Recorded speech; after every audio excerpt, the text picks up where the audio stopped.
You know that feeling like when you're standing in a massive crowd and everyone is suddenly just dead silent? Oh, yeah. You're all just staring up at the sky, waiting for a rocket launch. Yeah. The countdown hits 0, the engines ignite, and for that split second, there is absolutely no sound at all before the physical shock wave just, hits your chest. Right. It's this very specific kind of suspended animation. You're trapped in that calm right before the absolute chaos of physics takes over. Exactly. And right now, the entire global financial system, plus the whole aerospace industry, they are in that exact state of suspended animation. They are collectively holding their breath. Because we aren't just waiting for a literal rocket to launch this time. No, we are not. We are waiting for what could easily be the largest, most disruptive initial public offering in the history of the stock market. So, welcome to today's deep dive. We have a lot to get through today. We really do. We've gathered a massive stack of sources for you to figure out what is actually going on behind the scenes here. Yeah, we're looking at some highly confidential financial reports, analyst roundtables from Via Satellite and Aviation Outlook. Plus market coverage from Market Minute. And we even got our hands on some internal employee equity guides leaked from wealth managers. It's quite the pile of data. It is. And our mission today is to cut through all the incredible hype surrounding this anticipated SpaceX IPO. We want to unpack exactly what this event means for the broader market, whether your standard retirement index funds will literally be forced to buy into it, and, how everyday investors and insiders are just frantically scrambling to prepare. It's a scramble, for sure. Okay, let's unpack this. Because to really grasp the magnitude of what's happening, we have to look at what SpaceX actually is right now, here in 2026. Right, because if you still think of it as just a company that launches rockets, you are completely missing the underlying engine that's driving this whole financial event. Yeah, the rumors have definitely solidified.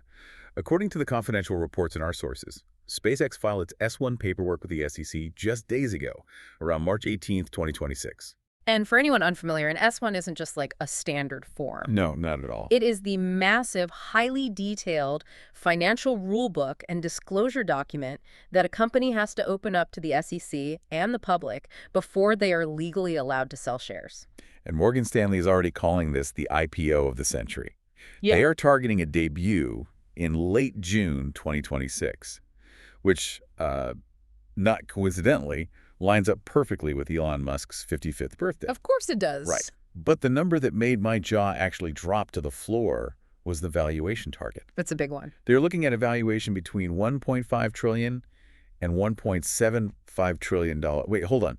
$1.75 trillion? Yeah. That implies they aren't just an aerospace company anymore. I mean, how on earth does a company that builds rockets justify a valuation larger than the entire legacy defense sector combined? It is a staggering figure, and it really requires some historical context to even comprehend. Put it into perspective for us.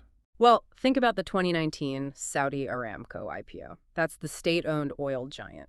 That IPO valued the business at $1.7 trillion. Wow. Okay. So SpaceX is aiming to rival or completely eclipse the largest energy monopoly on the planet. That is insane. And a big part of how they are justifying that number involves a massive structural shift that happened just a month ago in February 2026. You're talking about the XAI merger. Precisely. SpaceX acquired Musk's artificial intelligence startup XAI in an all-stock merger. Right. And that move alone pushed SpaceX's private valuation to $1.25 trillion, literally overnight. It effectively consolidated all of Musk's major non-Tesla assets under one single corporate roof. But, that doesn't make sense on the surface. Why mash an artificial intelligence software company into a heavy industrial rocket manufacturer? Because it fundamentally changes the narrative for Wall Street. How so? SpaceX is no longer being pitched as just an aerospace company. It is now an aerospace, telecommunications, and artificial intelligence conglomerate. Oh, I see. AI requires a massive amount of physical infrastructure, power, and data. And SpaceX controls a global orbital network. Right, the satellites. Exactly. Furthermore, this newly formed conglomerate is highly profitable. This is not some catch-burning tech startup hoping to, figure out its business model after going public. Yeah, our financial sources show that in 2025, SpaceX generated an $8 billion profit on roughly $15 to $16 billion in revenue. Which is an incredibly impressive profit margin for a company operating in such a capital-intensive, hardware-focused industry. And the source of that revenue completely shocked me. Because when you think of SpaceX, you immediately associate them with NASA. Naturally. I picture them ferrying astronauts to the International Space Station or building landers for the Artemis lunar missions. But Musk recently stated that NASA contracts will only make up about 5% of SpaceX's revenue this year. What's fascinating here is how entirely the revenue mix has flipped over the last few years. 5% is tiny. It is. The vast majority of their income is now commercial, overwhelmingly driven by the Starlink satellite internet system.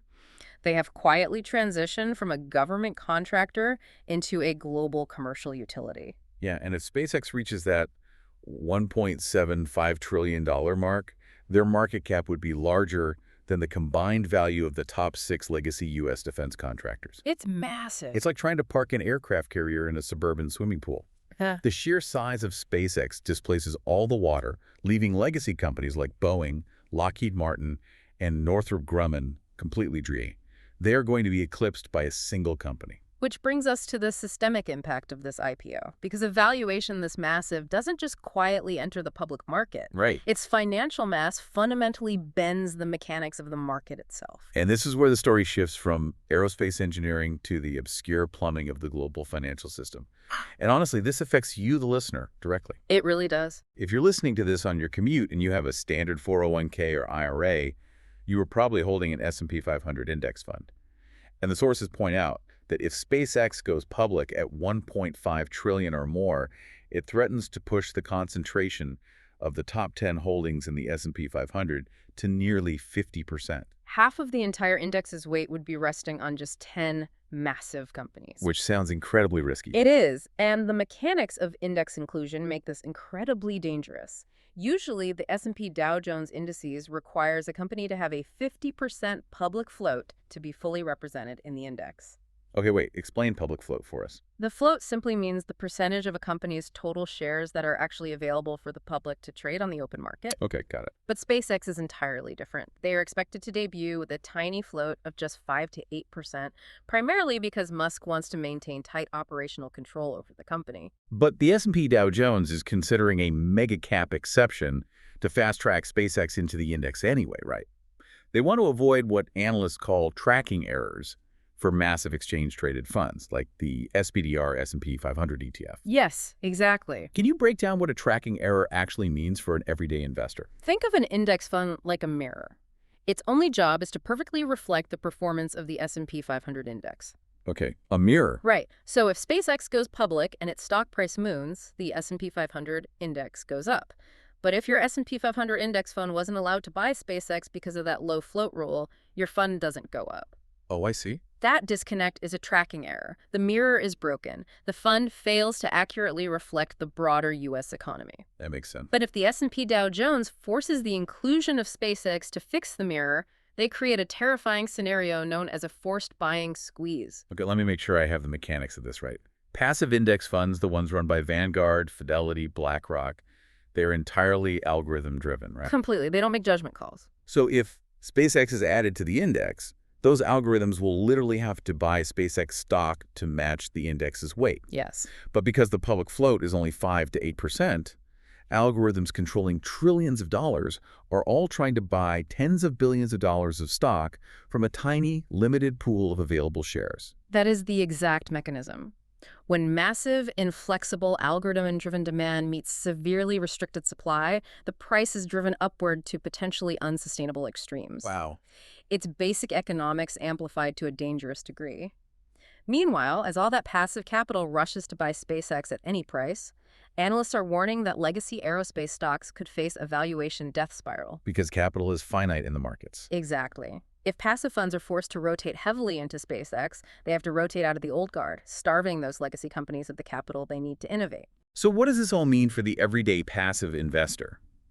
Are index funds essentially forcing millions of retirement accounts to buy into a highly volatile, low-float stock at a massive premium, whether the person holding that retirement account wants to or not? If we connect this to the bigger picture, passive index investing was originally designed in the 1970s to be a safe, broadly diversified proxy for the entire U.S. economy. Right, you're buying a tiny slice of everything. Exactly. But with the inclusion of these massive super unicorns, your retirement account is rapidly becoming a highly concentrated bet on a few tech founders and their frontier technologies. Which is pretty terrifying when you think about it. It is. A single regulatory setback or a failed rocket launch could now have systemic implications for the life savings of millions of people. So if these index funds are blindly forced to buy billions in SpaceX stock, we have to ask, what exactly are they being forced to buy? Because when you look under the hood, the business model is fundamentally at war with itself. It really is a tale of two very different companies. Yeah, for years, analysts assumed Starlink, the satellite internet division, would be spun off and IPO'd completely alone. And on paper, a standalone Starlink IPO is a Wall Street dream. It is an absolute cash cow. It really is. It hit 9 million subscribers by late 2025. It's adding tens of thousands of users daily, and it operates with massive 50% EBITDA margins. And simply put, EBITDA is your core operating profit before the accountants start deducting taxes and depreciation. Exactly. Wall Street loves a predictable, high-margin, subscription-based telecom model. But they aren't spinning it off. They are deliberately taking the whole Sprar company public, and the sources are very clear on why. Starlink's massive, predictable cash flow is desperately needed to absorb the extreme risk and the astronomical capital burn of the Starship program. Starship is the physical manifestation of Musk's overarching vision. It is the fully reusable, super heavy lift vehicle designed for Mars colonization, deep space lunar missions, And those newly disclosed plans for orbital AI data centers. Right. But developing a vehicle of that scale requires a methodology that Wall Street historically despises. And here's where it gets really interesting. Wall Street loves the predictability of your monthly Starlink internet bill, They do. but they absolutely hate watching their investment capital literally blow up on a launch pad. And SpaceX's engineering culture is famously hardware-rich. They operate on a fail-fast mentality. They learn by building physical rockets and pushing them until they break. Yeah, like in June 2025, Ship 36 exploded during a static fire test, causing major damage to their Massey test stand. It was a massive setback. Right, so how is an executive team going to balance a quarterly earnings call, where shareholders demand predictable profit margins, with an engineering team that occasionally needs to explode a multi-million-dollar rocket on purpose to collect data? That tension is the central conflict of this IPO. Public shareholders demand predictable quarterly earnings, smoothed-out capital expenditures, and intense risk mitigation. Which is the opposite of blowing things up. Exactly. That is fundamentally at odds with an iterative, explosive testing methodology. Analysts in the Aviation Outlook Roundtable pointed out that investors in this IPO will need to be true believers. True believers. Yeah, they are buying into the premise that short-term financial volatility and spectacular public test failures are the necessary, unavoidable price for long-term technological dominance. It's like strapping a highly stable, incredibly profitable telecom utility to an experimental volatile rocket program and asking retirement funds to buy the whole package. Which completely explains why the pre-IPO scramble is so intense right now. Yeah, given this bizarre dynamic, a cash cow funding explosive research paired with the potential for a massive ETF forced buying squeeze, investors are trying desperately to get their hands on shares right now before the June IPO drops. And gaining access to private shares before an IPO is remarkably difficult. It creates a highly fractured, opaque market where different rules apply depending on who you are. Let's break down how people are actually trying to get in. For retail investors, everyday people with a normal brokerage account, you cannot easily buy direct private shares. Right, you're locked out of the direct market.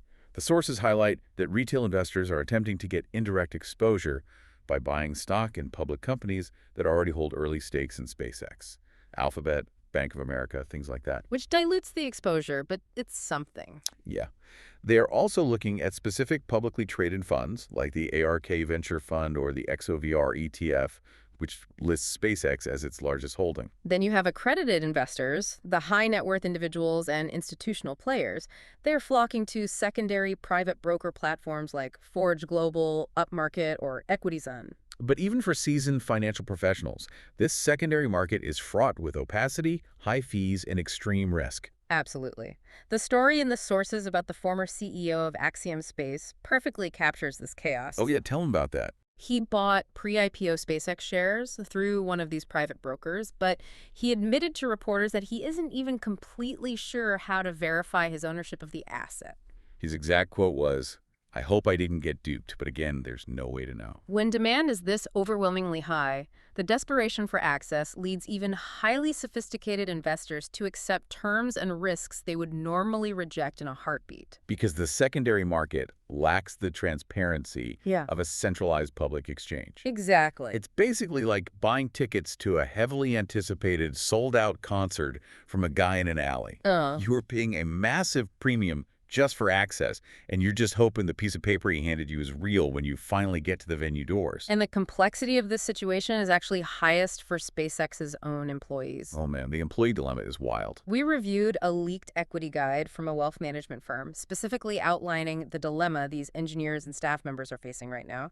In January 2026, SpaceX offered a private tender, allowing employees to sell their vested shares back to the company at $421 a share. Which sounds like an amazing payday, until you hear the widespread rumors that the IPO could price those exact same shares Yeah. well above $800. Exactly. So if you are an employee who's been grinding at this company for a decade, you are staring at a massive, life-altering decision. Do you take the guaranteed cash now at 421, or do you hold out for the IPO windfall? It is a classic risk-reward scenario, but it is heavily burdened with immense tax implications. Many of these early employees have 70 to 90% of their entire net worth tied up in this single private stock. It's a terrifying amount of concentration. It is. Taking the $421 tender offer allows them to de-risk their lives immediately. They can pay off debts, maybe buy a house, or simply diversify their portfolio. But if they wait, Waiting for the IPO means waiting for a potentially doubled share price. But public offerings come with strict lockup periods. Employees typically cannot legally sell their shares for 6 months after an IPO debuts. right, and a lot can happen in 6 months. Exactly. If the broader market turns, or if a Starship test fails spectacularly during that 6-month lockup period, their paper wealth could entirely evaporate before they are legally allowed to click sell. And the wealth managers in that leaked guide bring up the alternative minimum tax trap. Yes, the AMT. Having wealth on a spreadsheet in a private market is a completely different universe than actually managing the liquidity to pay the massive tax bill that generates. You could owe the IRS millions in taxes on the paper value shares you aren't legally allowed to sell yet. It's a nightmare scenario. The wealth managers are practically begging these employees to prioritize de-risking their actual lives over trying to perfectly time the absolute top of the market. This raises an important question regarding the underlying assumptions of that $1.5 to $1.75 trillion valuation target. Analysts from Market Minute are urging extreme caution. Because the valuation is priced for perfection. Exactly. That valuation embeds incredibly aggressive, near-perfect growth assumptions. For example, it assumes Starlink will rapidly scale to 40 to 60 million global users without significant churn or competition. That's a huge leap from 9 million. It is. It also assumes Starship will achieve total commercial viability and master in-flight orbital refueling without causing catastrophic delays to NASA's Artemis timeline. And there's also the corporate governance aspect. Yeah. The sources suggest potential investors need to watch the upcoming S1 filing very closely for special share classes. Oh, definitely. Musk is famously known for maintaining absolute control over his companies. It's highly likely we will see a dual-class share structure or specialized loyalty programs that severely dilute the voting power of the public shareholders. Basically, you might be allowed to own a piece of the rocket, but you won't be allowed anywhere near the steering wheel. Which is somewhat standard for founder-led tech giants, but at a $1.5 trillion scale, it concentrates an unprecedented amount of economic power in the hands of one individual and his executive team. Unprecedented is the right word for it. So, to quickly bring all this together before we sign off, we are looking at a potential June 2026 IPO that could value SpaceX at up to $1.75 trillion.